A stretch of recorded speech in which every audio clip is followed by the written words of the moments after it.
여러분 안녕하십니까? 라디오 전망대 송유라입니다. 추운 날씨에 현장에서 고생하시는 소방관들에게 감사한 마음으로 커피 50잔을 보낸 자영업자가 김영란법 위반을 이유로 민원 신고를 받았습니다. 순수한 응원과 선행으로 시작된 일이지만 커피를 받은 소방관들도 외부로부터 선물을 받지 말라는 계도 차원의 조치를 받았다고 합니다.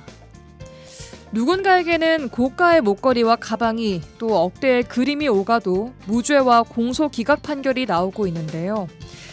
1,000원을 팔아도 50원이 남는다는 800만 자영업자들에게 이 뉴스는 어떻게 다가올까요? 법의 잣대가 유독 힘없는 사람들의 따뜻한 마음 앞에서만 날카로운 것은 아닌지 묻게 됩니다. 상식의 온도가 그리워지는 올 겨울이 아닌가 싶네요. 오늘 라디오 전망대가 준비한 내용입니다. 지역 소식들 뉴스 브리핑 통해 전달해드리고요. 정치 한판 대기실까지 준비해놨습니다. 잠시 후에 뵙죠.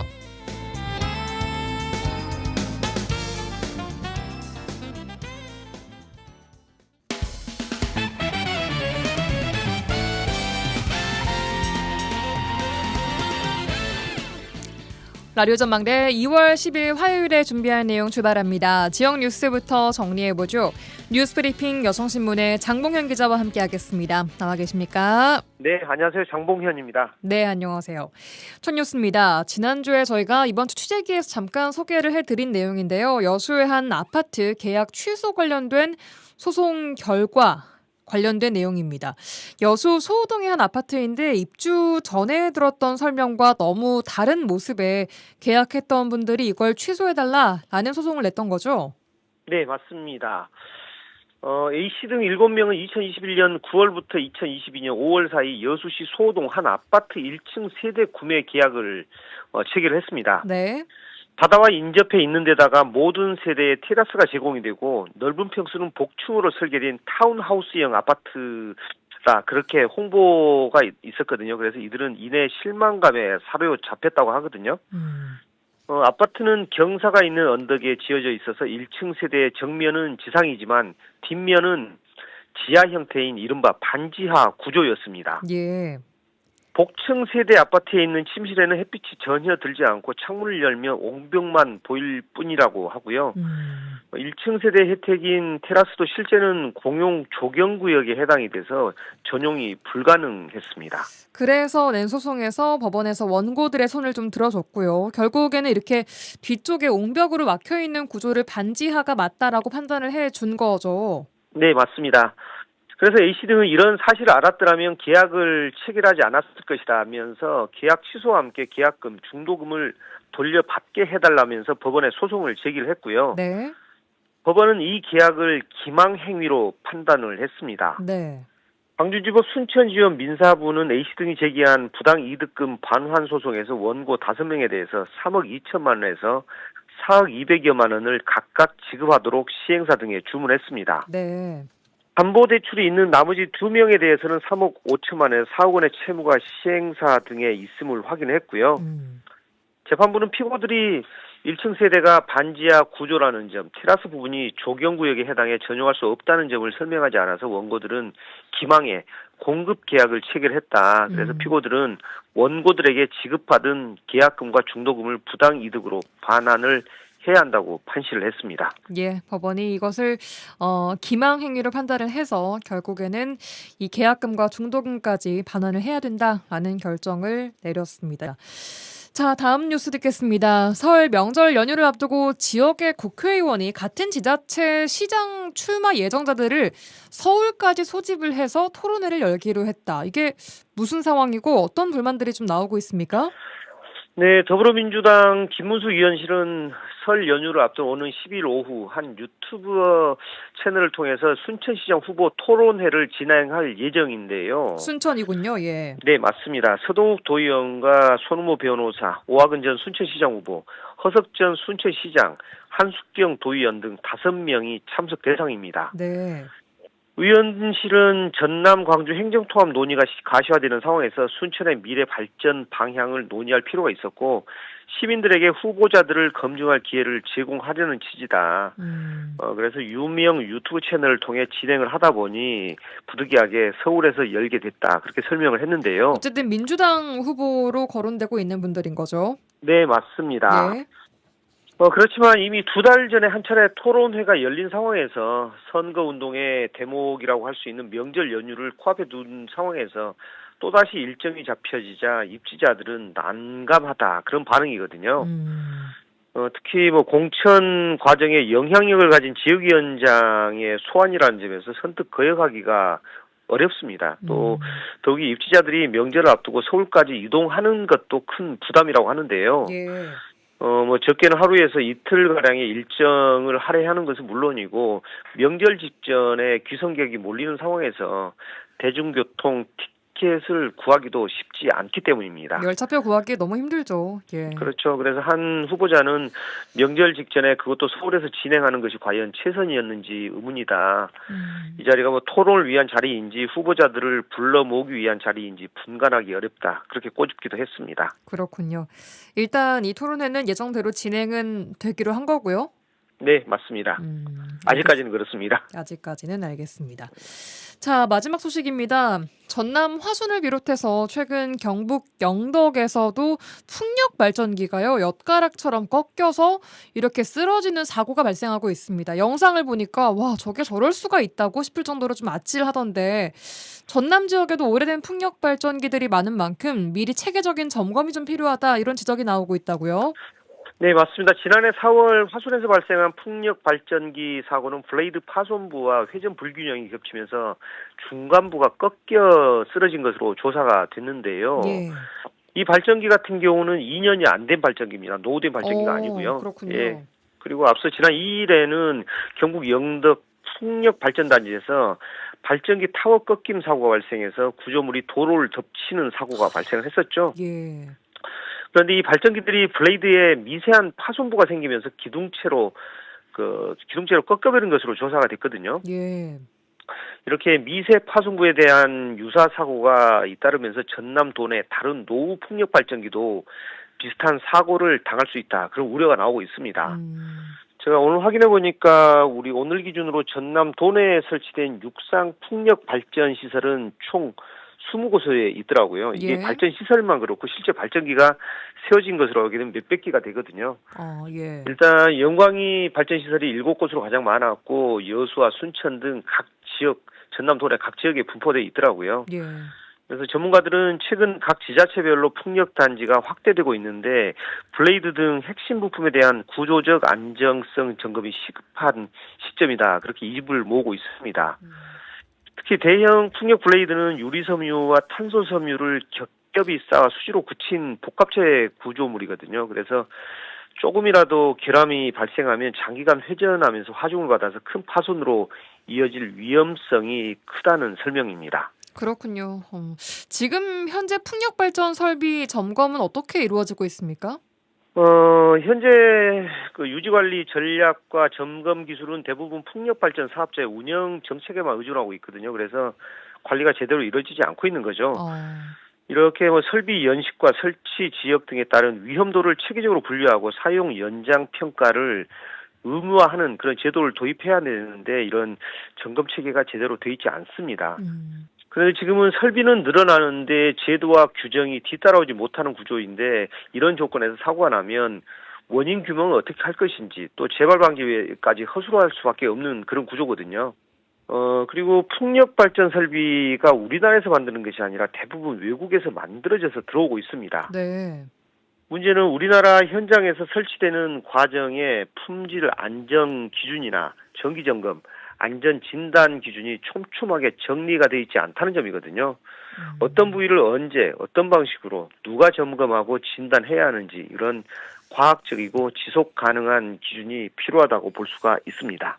예, 알겠습니다. 오늘 여기까지 듣겠습니다. 뉴스브리핑 여성신문의 장봉현 기자였습니다. 고맙습니다. 네, 고맙습니다.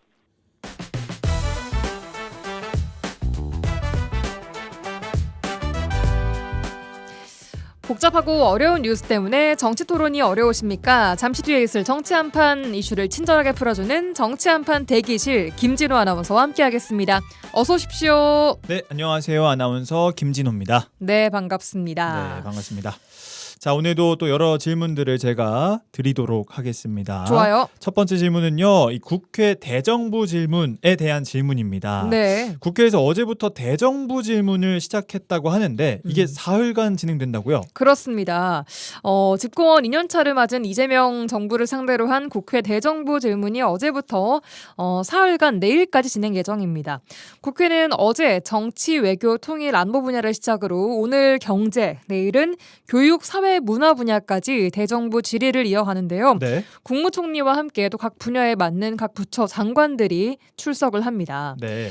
집권 여당인 민주당은 이번 대정부 질문을 국정 성과 부각의 계기로 삼겠다는 방침인 반면 국민의힘 등 야당은 외교, 경제, 민생 전반을 겨냥해서 정부가 잘 못하고 있는 점들을 찝어내겠다라는 전략입니다. 설 연휴 일주일 앞두고 열리는 만큼 여야는 이번 대정부 질문을 민심 주도권을 둘러싼 공방의 장으로 삼는 분위기입니다. 그렇군요. 정치, 외교, 통일, 안보 분야를 다룬 첫날부터 여야 공방이 거세더라고요. 예. 여야가 이 맞붙은 내용들도 좀 짚어주시죠. 네, 정부의 통상 외교 대응을 두고 집중 질의가 이어졌습니다. 우선 이재명 정부의 외교와 안보 대응 관련해서 일부 의원과 또 김민석 총리 사이의 언성이 좀 높아지기도 했고요. 네. 최근 미국이 한국산 제품에 대해서 상호 관세를 부과하거나 관세율을 높일 수 있다는 방침을 내놓으면서 미국과의 관세 문제에 대한 질의도 많이 나왔습니다. 그 최근 트럼프 미 대통령이 25%로 다시 관세를 높이겠다고 언급한 거 이거 말씀하시는 거 맞죠? 맞습니다. 근데 왜 이렇게 얘기한 걸까요? 일단 앞서서 저희도 몇 번 얘기를 해드리고 설명을 했지만 한미 협상으로 당시 한국이 미국에 대규모 투자, 즉 3,500만 달러를 투자를 하기로 약속한 조건으로 관세를 낮춰주기로 했죠. 25에서 15%까지로. 네. 근데 미국이 돌연 다시 인상 가능성을 시사를 한 겁니다. 이유는 한국의 대미 투자 관련 법안 처리가 좀 지연되고 있다. 이거 빨리 처리하지 않아서 대미 투자 자꾸 미뤄지면 다시 관세를 올리겠다라고 압박을 한 거죠. 네. 이런 압박과 함께 이미 관세를 다시 높이는 절차를 좀 검토하고 있는 것으로 알려지면서 국내 산업계의 좀 불확실성이 커진 상황입니다. 네. 이에 대해서 어제 야당은 한미 소통이 제대로 잘 이루어졌다면 이런 관세 문제가 불거지지 않았을 것이다. 이건 외교 실패다라는 공세를 펼쳤고요. 이에 대해서 정부는 미국 측 내부에서도 논의가 좀 일관되지 않았다. 라는 측면이 있다면서 현재도 한미 간 협의를 이어가고 있고 관세 부담을 줄이기 위해서 외교적으로 노력을 하고 있다라는 입장을 좀 밝혔습니다. 네. 이 외에도 대장동 항소 포기 논란 관련된 질문들도 이어졌고요. 오늘 오후부터 이어진 경제 분야에 대해서는 코스피 5천선 변동성 또 네. 부동산 정책에 대한 질문들이 집중적으로 이어졌습니다. 관련 내용은 잠시 후에 자세하게 들어보도록 하겠습니다. 알겠습니다. 또 다음 질문 드리겠습니다. 최근 2차 종합특검 후보자 추천을 둘러싸고 이 민주당과 대통령 간 그리고 또 민주당 내부에서도 갈등이 커지고 있는데요. 이 갈등 상황 좀 정리해 주세요. 그렇습니다. 정부와 정치권은 현재 윤석열 정부 관련 각종 의혹을 포괄적으로 들여다보는 2차 종합특검을 준비 중이죠. 네. 여당인 더불어민주당은 이 특검의 후보자를 추천할 권한이 있었고 정청래 당대표를 비롯한 당 지도부는 전준철 변호사라는 사람을 특검으로 추천을 했습니다. 그런데 이 전준철 변호사라는 사람이 알고 보니까 과거 김성태 전 쌍방울그룹 회장의 변호인단에 포함됐던 사람이었던 건데 네. 이 김성태 전 회장은요, 이른바 불법 대북 송금 사건 관련해서 검찰 조사 과정에서 이재명 대통령에게 불리한 진술을 했던 인물로 알려져 있습니다. 그래서 이런 경력이 특검 후보 추천 과정에서 논란이 좀 됐습니다. 그런 과정에서 대통령이 결국 다른 변호사를 임명했죠. 그렇습니다. 이재명 대통령은 민주당이 추천한 변호사가 아닌 조국혁신당이 추천을 한 권창형 변호사를 최종 특검으로 임명을 했습니다. 네. 이 과정에서 대통령이 민주당 추천 후보에 대한 불쾌감을 좀 드러냈다라는 보도가 나왔고요. 이 때문에 정청래 대표는 공개적으로 사과를 하기도 했습니다. 그래서 검증 절차를 좀 강화시키겠다라면서 사과를 한 거죠. 네, 야당은 물론 근데 민주당 내에서도 비판이 나오고 있다고요. 그렇습니다. 물론 지금 일단 야당에서는 국민의힘에서는 이번 특검은 공정한 선발이 아니라 사실상 대통령 맞춤 선발이다. 라는 비판이 나오고 있습니다. 네. 대통령 마음에 들지 않는 후보가 추천했다는 이유로 여당 대표가 고개를 숙이는 장면, 이거 너무 대통령 뜻에 맞고 또 민주당의 불편한 진실을 덮어줄 사람만이 특검이 될 수 있다는 선언과 다르지 않다라고 좀 꼬집었습니다. 네. 또 민주당 내에서도 비판이 이어지고 있는데요.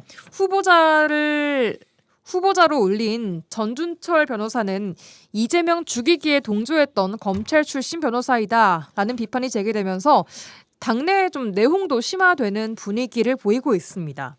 특히 지방선거 전 조국혁신당과의 그 합당 관련해서 오늘 당내 동의 의견이 모이지 않으면서 사실상 좀 무산되는 분위기인데요. 네. 앞으로 정청래 대표가 어떻게 리더십을 회복해 나갈지 지켜봐야 할 대목인 것 같습니다. 네, 알겠습니다. 오늘 질문 드렸던 내용들 잠시 후에 좀 더 자세히 들어보도록 하겠습니다. 네, 김진호 아나운서와 함께했습니다. 고맙습니다. 고맙습니다.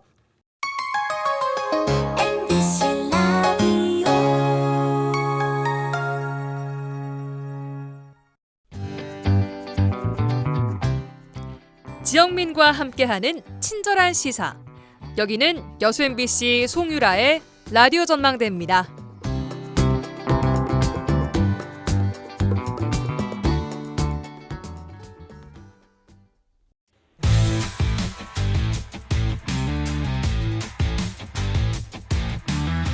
라디오 전망대 정치 한판. 네, 정치 한판 시작합니다. 더불어민주당 서동용 전 의원, 개혁신당 천하람 원내대표 두 분과 함께하겠습니다. 연결돼 있습니다. 나와 계십니까? 안녕하십니까, 서동용입니다. 네, 안녕하세요. 천하람입니다. 네, 두 분 반갑습니다. 한 주간 어떻게 보내셨습니까? 서동용 전 의원님. 예, 저는 그 광양읍에 광양 YWC에서 운영하는 노인 무료급식소가 있거든요. 네. 거기에 이제 매주 금요일날 가서 설거지도 하고 배식도 하는 그 봉사활동을 하고 있는데요. 예. 예, 뭐 지난주에도 계속 그 활동을 했고 한편으로 이제 여순 사건 소송을 지금도 계속하고 있는데 네. 저희가 이제 얼마 전에 아는 사람들이 광양에 현수막을 붙이면서 여순 사건 유족 777명 승소 판결 이렇게 쓴 적이 있어요. 네. 그랬더니 그 777명이 희생자 숫자인 줄 알고 또 소송 다 끝났겠다 이렇게 말씀하시는 분들이 많으세요. 근데 이제 그건 희생자 숫자 아니고 유족. 상속인 숫자여서 예. 희생자 숫자는 사실 그렇게 많지는 않았고요. 예. 지금 이제 계속 승소 판결이 이루어지고 나니까 그동안은 소송 생각 안 하고 계시던 분들이 또 소송을 하시겠다고 오신 분들도 많고 특히나 지난번에 이제 서울의 어느 변호사가 국가에서 받은 돈을 형사보상금을 지급하지 않은 이런 문제들 때문에 지역에서 밀릴만한 변호사한테 맡기면 좋겠다 뭐 이런 생각들을 갖고 계신지 자꾸 사람들이 좀 늘어나세요. 그래서 저도 어느 시점에서는 이걸 조금 정리를 해야 되는데 굉장히 조금 곤혹스럽게 좀 하고 있습니다. 그러나 또 그분들은 이 77년을 기다려오신 일인데 제가 제 정치 일정이나 이런 거 고려해서 중간에 못하겠다고는 못하겠어서요. 계속 이제 이렇게 좀 하고 있습니다. 고민이 많으시겠네요. 그러니까요. 어쨌든 의미 있는 또 고민이신 것 같은데, 자 알겠습니다. 천 대표님께서는 어떻게 한 주간 보내셨습니까? 네, 저도 국회에서는 뭐 대정부질이 진행 중이고요. 저는 요즘은 공천 면접을 제가 이제 공천관리위원장이어서 지금 저희 개혁신당의 공천 시스템에 지금 공천 신청하고 계시는 분들이 한 400분 정도 되거든요. 네, 그래서 지난주, 이번 주 해가지고 아마 한 40-50명 이상 지금 면접을 하고 또 이제 계속 진행 중입니다. 그래서 거의 뭐 쉬는 시간에는 계속 면접하면서 지내고 있는 것 같습니다. 눈에 띄는 분들이 좀 많이 계시던가요? 네, 저희가 굉장히 많이 또 유능한 분들 많고 아무래도 일단 좀 젊은 세대 참여가 좀 눈에 많이 띕니다. 그래요. 한 절반 이상은 30대 정도인 것 같고요. 예. 그리고 뭐 정치 경력이나 인지도는 많이 높지 않더라도 예. 뭔가 이렇게 좀 능력이나 어떤 비전 이런 게 있는 분들이 많아가지고 굉장히 즐거운 마음으로 면접 보고 있습니다.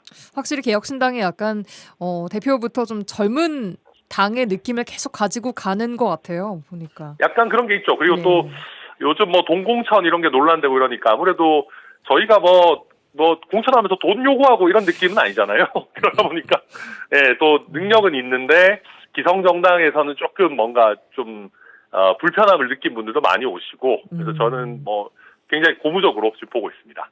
예, 웃으면서 말씀하셨지만 아까 또 날카로운 말씀도 주셨습니다. 어제부터 들어간 국회 대정부 질의부터 얘기를 좀 해보겠습니다. 이재명 정부 2년 차입니다. 두 분의 전반적인 평가부터 좀 들어보겠습니다. 서동영 전 의원님. 주변에 제가 좀 이야기를 들어보면 대체적으로 예. 이재명 대통령 잘하고 있는 거다 이렇게 평가하시는 분들이 좀 많았습니다. 예. 특히나 이제 이재명 대통령이 굉장히 좀 디테일이 강하잖아요. 세부적인 정책적인 부분들이 아주 강하고 이것들을 이제 그런 부분들이 사실은 대통령에 대한 국정수행 지지도로 나타나고 있는 거 아니겠습니까? 네. 그래서 전체적으로 좀 이재명 정부의 2년 차는 정부는 효율적으로 잘 이제 굴러가고 있는 편이다 하는 생각도 좀 들고 다만 그렇더라도 이제 왜 문제가 없겠어요. 이제 국회에서 이 문제를 좀 잘 지적하고 생산적인 토론, 생산적인 질문을 통해서 네. 국정에 좀 문제점이 있는 것들은 잘 고쳐나갈 수 있는 방안들을 찾고 그랬으면 좋겠는데 대정부 질문이 막 정쟁으로 흐르고 막 그러기만 하는 것 같아서 좀 안타깝다는 생각하면서 어제 봤습니다. 그러셨군요.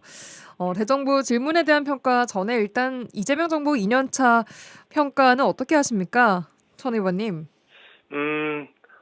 저는 운이 좋으시다고 생각하는 게요. 그러니까 네. 나쁜 의미가 아니라 운도 실력입니다. 그러니까 저는 이재명 대통령 사실 기대했던 것만큼 잘하고 계신다고 생각하지는 않는데, 근데 그래도 전 정부가 워낙 한국 헌정사에 남을 만한 큰 폭탄을 터뜨리고 갔고, 지금 제1야당도 내분에 휩싸여 있고, 개혁신당 같은 경우는 아직 견제를 아주 세게 하기에는 덩어리가 너무 작은 면이 있습니다. 그러니까 네. 그러다 보니까 지금 야권 전반이 좀 지리멸렬합니다. 그래서 이재명 정부의 여러 악재들이 터져도 그거를 예를 들면 통일교 이슈랄지 전재수 전 장관도 사실 관련 없다 할 수 없죠. 그다음에 이제 민주당에 있는 여러 공천 헌금 관련 아니면은 이해운 전 장관 후보자 문제를 포함한 인사검증 문제 그리고 네. 더 나아가가지고는 그러니까 이제 이런 거 저런 거 세부적인 거 잘 못할 수 있다는 거 저도 동의합니다. 근데 이제 제가 걱정하는 거는 네. 이재명 정부가 처음에 들어서면서 우리 대한민국 헌법 질서의 회복을 굉장히 강조를 했었습니다. 근데 그렇다고 하기에는 대한민국의 헌법 시스템의 중요한 부분들을 흔드는 것들이 많거든요. 네. 예를 들면 지금 또 대법관 증원하는 것도 민주당이 막 또 추진하겠다라고 하고 사법부의 독립을 흔드는 행태들이 지금 계속 있어 왔고 예. 검찰을 해체하겠다라고 해놓고 이제 중수청 공소청에 대한 제대로 된 내부 논의도 체계적으로도 못 해가지고 거의 민주당이 제가 가끔 보고 있으면 야당 같아요. 어떨 때는 정부와 제대로 된 협상을 하는 게 아니라 개딸들 들으라고 누가 더 강경한 이야기를 하냐 대회 펼치고 이러거든요. 그러면은 저 같은 사람이 보기에는 불안한 거죠. 결국 국민의 신뢰를 쌓기 어려울 거다 이렇게 보고 있습니다. 좀 불안하게 보고 계시는 것 같아요. 윤석열보다야 덜 불안하죠. 근데 시기적으로는 그래도 운이 좋으나. 생각보다는 불안합니다. 그래요. 알겠습니다. 자, 대정부 질의 어제는 정치, 외교, 통일, 안보 분야에 대해서 여야가 격돌을 했는데 첫날 총평부터 좀 간단히 들어보겠습니다. 서 의원님. 민주당 국회의원들이 좀 상대적으로 높은 평가를 하고 또 이재명 대통령이 외교안보 분야에서 높은 평가를 받고 있다는 점들을 알고 있고 그래서 그 부분을 좀 강조하는 질문들이 좀 많았던 것 같고 거기에 비해서 국민의힘의 비판은 그렇게 좀 제가 보기에는 날카롭거나 그래 보이지 않았고요. 예. 이제 박충근 의원하고 김민석 총리하고 설전을 부리면서 서로 좀 심한 말을 하는 것들을 지켜봤는데 별로 내용성 있는 질의는 아니었던 것 같고요. 그래서 전체적으로는 뭐 열심히 의원들이 준비는 하셨을 텐데 예. 그렇게 썩 대정부 질문답게 잘 됐다 뭐 이런 느낌은 어제는 좀 저는 받지는 못했습니다. 그러셨군요. 천 의원님께서는 어제 첫날 총평부터 좀 들어볼까요? 네, 우선 대정부 질의도 어쨌든 야당의 시간인데 서 의원님 잘 지적해 주셨는데 국민의힘의 대정부 질의가 전혀 날카롭지 않았어요. 그리고 제가 봤을 때 너무 그 지방선거 나가시려는 분들, 특히 네. 대구시장이나 이런 국민의힘 우세 지역에 나가시려는 분들이 지방선거용으로 뭔가 그냥 본인 동영상 만드시겠다는 심산으로 홍보 영상 같은 거. 네, 홍보 영상용으로 나오셔가지고 전혀 새로운 이야기나 이런 거 없이 그냥 언론에 나왔던 얘기들 다시 한번 그냥 반복하는 수준의 그런 것들이 너무 많아서 저는 국민의힘 지도부가 이거는 너무 전략을 안 짰다. 전략 자체가 아예 안 보이더라고요. 미국과의 상호 관세 그리고 대장동 항소 포기 관련된 얘기도 많이 나왔었는데 그건 어떻게 보셨습니까? 천 의원님 이어서. 네, 할 수 있는 얘기들이고 특히 이제 그 관세 협상 문제는 되게 중요한 문제니까 당연히 따져 물어야 되는 거고 대장동 항소 포기도 말이 안 되는 건데 근데 이제 그런 부분들을 조금 더 면밀하고 날카롭게 질문하는 모습들이 나왔었으면 더 좋았겠다 그렇게 봅니다. 알겠습니다. 관련 내용 질의에 대한 서 의원님은 어떻게 보셨습니까? 저는 가장 사실은 조금 놀랐던 게 주호영 의원이 그 질의하시는 거였어요. 사실 필리버스터 때 여야가 합의되지 않은 사의를 보지 않겠다면서 그 사의를 거부했던 게 주호영 부의장이셨어요. 네. 그런데 이제 또 지금 와서 부의장께서 질의하시는 걸 보고는 아까 최나람 대표가 말씀하셨던 대로 이게 지방선거용 홍보 영상 만들려고 나온 건가 하는 생각이 좀 들기도 했고요. 알겠습니다. 자, 어제는 그랬고 오늘은 경제 분야였습니다. 코스피 5천선 변동성 부동산 정책에 대한 집중 질문들 이어졌는데 어떤 내용들 좀 의미 있게 보셨습니까? 천 의원님. 이제 아무래도 부동산 정책에 관한 공방도 한쪽에서 있을 거고요. 그러니까 이게, 지금 이제 이재명 대통령의 부동산 정책이라고 하는 게 생각보다 짧은 시간에 되게 많이 바뀌었습니다. 예. 얼마 전까지는 세금으로 부동산 잡으려고 하지 않겠다. 세금은 국가 조세 마련의 수단이지 어떤 제재의 수단이 아니다.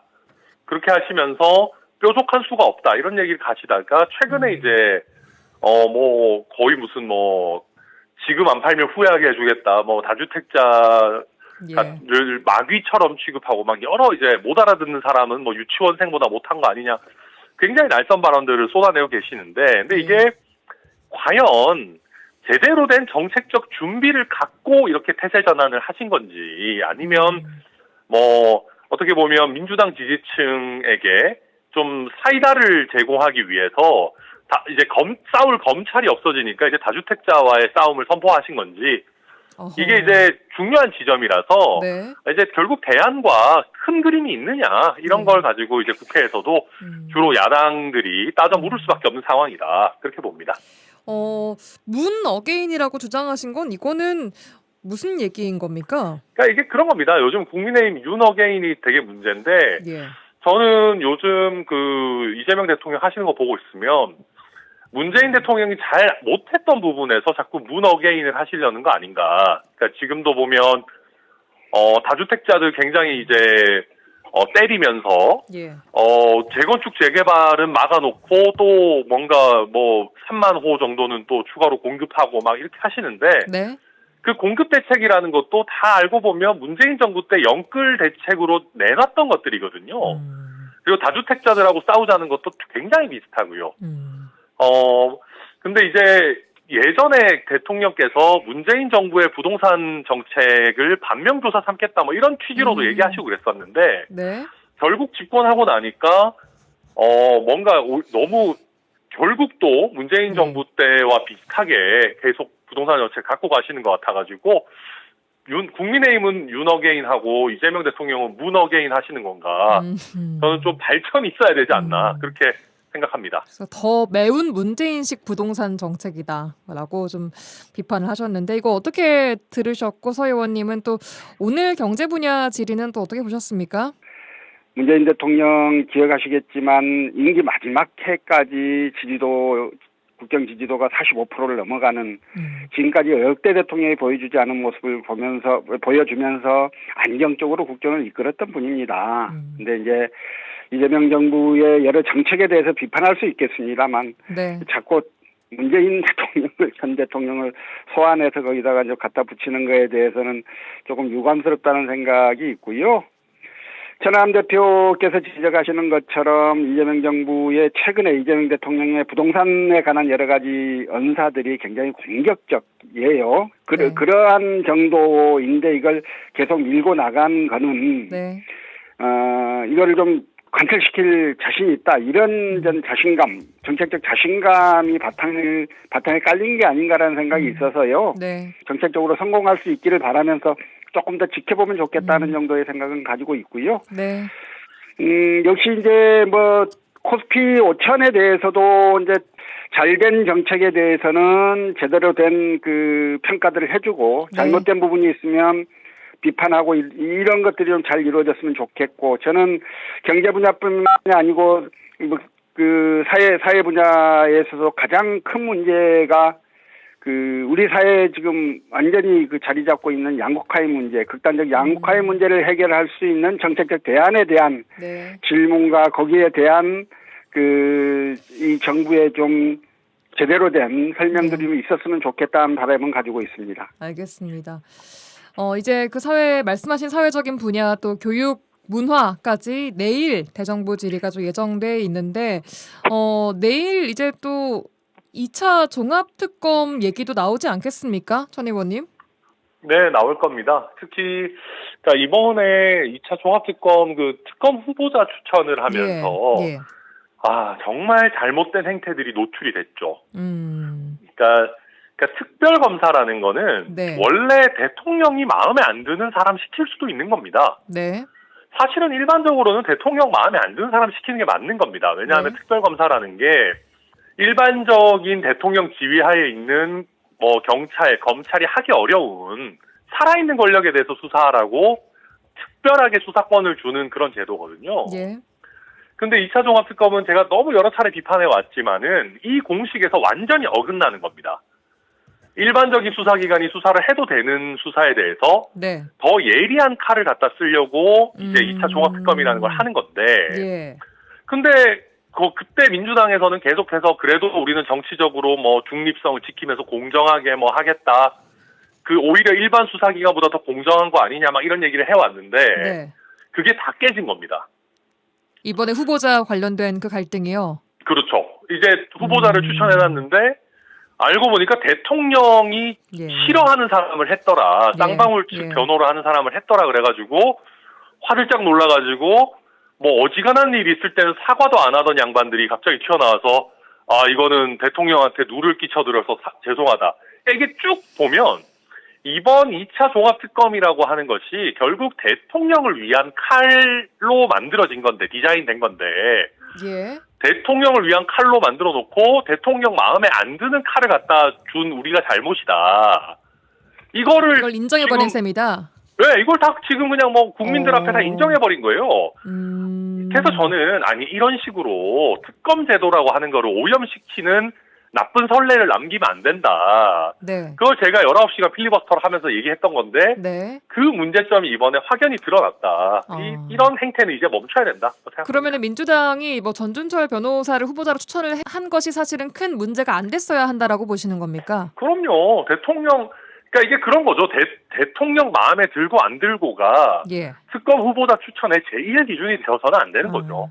알겠습니다. 서 의원님, 이번 정청래 대표가 이 불법 대북 송금 사건의 김성태 전 쌍방울 회장 변호를 맡았던 전 변호사를 추천한 것, 이거 어떻게 좀 봐야 할까요? 이거 실수였습니까? 혹은 방금 천 의원님 말씀하신 대통령을 위한 칼로 디자인되어 있는 것이 특검이다라는 이런 주장들에 대해서 어떻게 좀 생각하십니까?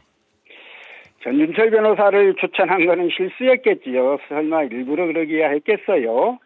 근데 이제 변호사가 변호 활동의 일환으로 또 업무상 한 어떤 일이 그 사건하고 예. 특별 검사로서 해야 되는 사건하고는 다른 거잖아요. 네. 그 변호사들이 사건을 수임해서 한 그 사건의 내용은 여러 가지 그 사건과 관련해서 변호사의 변호의 요지, 변론의 요지가 다 다르기 때문에 네. 그 사건을 맡았느냐 안 맡았느냐만 가지고 그렇게 할 거는 아니다. 그렇게 봐서는 안 된다라는 생각은 있는데요. 어쨌든 민주당 현재의 분위기상으로는 전주철 변호사를 추천한 거는 사실 민주당 지지자들 입장에서도 굉장히 좀 당혹스럽다라고 하는 부분인 거는 분명해 보이고, 예, 근데 뭐 일부러 그랬지는 않았을 테니요. 뭐 그냥 잘 수습하고 마무리하면 좋을 것 같고, 이제 이미 권창영 특검이 이제 그 임명이 됐으니까 예. 빨리 원래 계획했던 수사 제대로 할 수 있도록 정부가 뒷받침하는 게 더 중요한 문제가 아닌가 싶습니다. 민주당 지지자들도 당황스러웠다라고 말씀 주셨는데 그럼 앞으로 이 지방선거에는 어떤 영향을 좀 미칠 걸로 보십니까? 지금 이제 민주당이 조국의 신당과의 합당 문제 때문에 지금 굉장히 많이 혼란스럽고 현재 지금 그 지방선거 대응도 제대로 못하고 지금 그 문제 때문에든 갇혀 있는 느낌까지도 드는데 네. 이러한 상황에서 전진철 변호사 추천 문제 때문에 좀 더욱 그 내용들은 심화되고 있는 상황이에요. 네. 지금 어떤 형태로든 조국 혁신당과의 합당 문제도 그렇고, 예. 이 특검 후보자 문제도 그렇고 실수였으면 실수인 걸로 빨리 마무리를 짓고 지방선거 국면으로 돌아서는 게 민주당한테 훨씬 더 유리할 거고요. 이번 일을 그 정청래 대표를 흔드는 수단으로 사용하거나, 예. 뭐 이렇게 하면 오히려 당이 지방선거에 굉장히 좀 불리할 수 있을 겁니다. 그래서 빨리 수습하고 나가는 게 필요하다 이렇게 생각합니다. 네, 말씀하신 대로 조국혁신당과의 합당 문제로도 지금 비당권파와 갈등이 좀 표면화되고 있는 상황인데 오늘은 일단 지방선거 전 합당 추진이 현실적으로는 어렵다라고 결론을 좀 모은 것 같습니다. 천 의원님, 지금 민주당의 상황 전반적으로는 어떻게 가고 있다고 보세요? 만약에 이번에 합당이 지방선거 이전에 안 된다 그러면은 제일 큰 피해자는 조국혁신당입니다. 그러니까 조국혁신당 입장에서는 예. 합당이 된 것도 아니고, 지방선거 이후로 논의한다 이러면은 안 한다는 것도 아니고, 후보를 내기도 이상하고 안 내기도 이상하고 굉장히 안 좋은 상황에 빠지거든요. 저는 그래서 조국혁신당의 상황을 고려할 때 이거를 그냥 이대로 애매모호한 상태로 놔두고 넘어가게 되면은 이거 조국 대표의 타격이 너무 크지 않나. 이거는 민주당이 어떤 의미에서는 상도위가 아닌 거 아닌가. 사람 하나 좀 표현이 그렇지만은 바보 만드는 건데. 그래서 조금 더 조국혁신당 지도부와 지금 정청래 대표 지도부가 나름의 물밑 협상은 이어가지 않겠는가 저는 그렇게 예상해 봅니다. 서 의원님 어떻게 보십니까? 방금 천 의원님 말씀에. 사실 그 조국혁신당은 예. 지방선거 전 합당을 그렇게 관심을 가지고 있지 않았던 걸로 저는 기억해요. 그래서 그 이번 지방선거에서 다른 지역은 몰라도 호남에서 조국혁신당의 이름으로 나름 의미 있는 성과를 좀 거둬내고 그 힘을 가지고 지방선거 이후에 민주당과 당대당 그 협상을 통해서 통합의 과정으로 가면서 자연스럽게 조국 대표가 범여권 대선 후보로 좀 자리매김하는 이게 원래 그림이었을 텐데요. 전남 대표 말씀대로 이렇게 끌려가는 상황은 사실 조국혁신당한테 굉장히 안 좋은 거지요. 예. 이번 지방선거에서 호남에서도 의미 있는 어떤 이야기를 하기도 되게 어렵잖아요. 뭐 그쵸. 우리가 앞으로 민주당과 좀 서로 경쟁하는 정당으로서 할 수도 없고. 뭐 이게 돼야 되는데 그런 이야기를 할 수도 없는 상황이 돼 버려서 어차피 합당할 건데 이렇게 보실 거 아니에요. 뭐 그런 이야기 나오지 않겠어요. 그래서 이제 가장 좀 곤혹스러운 건 역시 조국혁신당이 된 것 같다. 예. 알겠습니다. 일단 어떻게 될지 조금 더 지켜봐야 될 것 같고요. 마지막으로 행정통합 이야기 안 할 수가 없겠습니다. 지금 이제 국회 행정안전위원회 심사에 들어가 있습니다. 특별법이. 자, 그런데 특별법안에 담긴 386개 조문 중에 정부가 119 국외를 수용할 수 없다라고 입장을 냈습니다. 인공지능 에너지 또 농수산 인허가 권한 이양 관련된 내용으로 알려지고 있는데 사실 어찌 보면 전남 광주 통합의 가장 중요한 미래 먹거리 부분을 수용하지 않겠다. 이거 어떻게 좀 봐야 하겠습니까? 천 의원님. 그러니까 이게 제가 지난번에 대전 충남 통합과 비교해서 네. 광주 전남 통합 같은 경우에 우리가 얻는 것들을 명확하게 규정하지 못했다. 예. 대전 충남 통합 특별법은 아예 카이스트 의전원이나 국립 공주대 의대 이런 것들을 명확하게 명시했는데 우리는 그런 것도 다 빠져 있고, 그리고 지금 오늘 말씀하신 것처럼 이런저런 행정 권한을 이양받는 예. 특례 규정들에 있어가지고도 우리 지역의 이제 미래 먹거리나 어떤 그런 부분과 관련된 에너지나 AI 이런 부분에 대해서 특례 달라는 것도 지금 중앙정부에서는 굉장히 난색을 표하고 있거든요. 예. 그러니까 이렇게 되면 예. 거듭 말씀드리지만 좋습니다. 예산을 받는다. 중요하지 않다고는 할 수 없지만 이걸 이렇게 번개불에 콩 구워 먹듯이 하는 게 맞는 거냐라는 질문이 계속해서 나올 수밖에 없어요. 예. 그리고 정부에서도 이 말만 서울시 수준의 엄청난 특별시고 권한을 대폭 넘겨주겠다 말의 잔치만 할 게 아니고 실제로 그러면은 완전한 분권 수준의 네. 제대로 된 권한 이양이 있어야 되는데 또 그거 할 생각은 없거든요. 그럼 이건 도대체 왜 하는 건가? 좀 근본적으로 그런 의문이 들 수밖에 없습니다. 이 진행은 되고 있는데 이런 근본적인 의문이 풀리지 않는 부분에 대해서 많은 분들이 좀 답답해하실 것 같기도 한데 서 의원님 어떻게 보고 계십니까? 예, 저는 처음부터 왜 이걸 이렇게 급하게 해야 하는지 모르겠다라고 하는 입장이었고, 광주 전남에서 특별법 법안 초안을 만들었을 때도 정말 좋은 거 다 실어놨던데 이게 정부에서 받아들일 수 없어 보이는 안들이 너무 많다라는 이야기를 했는데 역시 이제 아니나 다를까 정부에서 그런 입장들을 내놓은 거예요. 지금이라도 저는 꼭 해야 하는 건 전라남도하고 광주시가 해야 되는 거라고 생각하는데 통합을 하면 뭐가 좋은지를 이야기해야 해요. 그래서 도민들께 호소하고 도민들의 뜻을 모으는 과정들을 좀 거쳐나가고 이 과정을 이걸 거치는 과정에서 좀 우리가 반드시 얻어내야 되는 것과 어쩔 수 없는 것들이 좀 구분되고 이러면서 하나하나 내용들이 좀 정리될 건데요. 예. 통합 찬성하는 분들이 강조하는 것들이 이제 1년간 5조, 20조 정부가 지원하겠다 이런 이야기 아니에요. 그걸 가장 강조하는 것 같은데 문제는 그 중에 기존의 교부금들은 빠져 있는 거냐 포함된 거냐에 대해서도 지금 이야기가 전혀 안 되고 있어서 도대체 어떤 내용까지 지원이 가능하고 그렇게 되면 지역 발전에서 뭐가 좋은지에 대해서 아무 이야기들이 아직도 없으니까 되게 좀 깝깝해요. 저는 지금이라도 반드시 통합의 틀 이걸 통해서 구현하고자 하는 광주 전남의 미래 이런 것들에 대한 청사진을 바탕으로 해서 이야기를 다시 풀어야 한다. 이게 다시 풀어도 지금 준비를 하고 시작을 해도 저는 일각에서 이야기하는 이번 지방선거 통합선거 가능하다고 보거든요. 통합선거를 해야 된다는 이유 때문에 그런 거 다 제끼고 그냥 가자라고 이야기하는 거는 도민들에 대한 예의도 아니라고 생각을 해서 그 문제를 좀 다시 한번 강조해서 말씀을 드립니다. 전남도에서는 이거 지금 공청회에서 잘 얘기하고 있다. 충분히 설명하고 있다라고 주장을 하잖아요.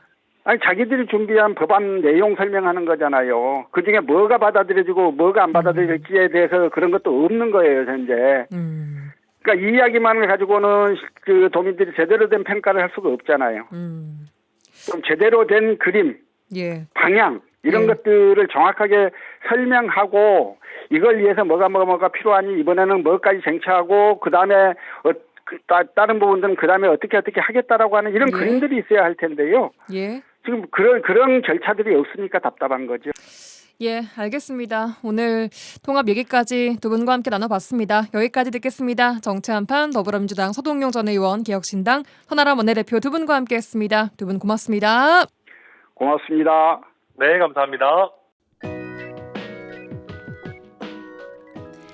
라디오 전망대가 2월 10일 화요일에 준비한 내용은 여기까지입니다. 오늘 종일 흐리고 좀 비가 오는 곳도 있었는데요. 내일은 비는 그치고 대체로 좀 맑은 날씨 보이겠습니다. 오전까지는 구름이 조금 끼거나 살짝 비방울 떨어지는 곳도 있을 수 있겠지만 낮 동안은 좀 맑은 날씨 되찾겠습니다. 기온도 조금 더 오르겠는데요. 아침 기온 2에서 3도로 출발해서 한낮 기온 순천이 9도, 여수도 9도, 광양은 11도까지 오르겠습니다. 마지막 곡으로 임현정의 사랑은 봄비처럼 이별은 겨울비처럼 띄워드리면서 내일 돌아오겠습니다. 구성 이선화 연출 송유라였습니다. 고맙습니다.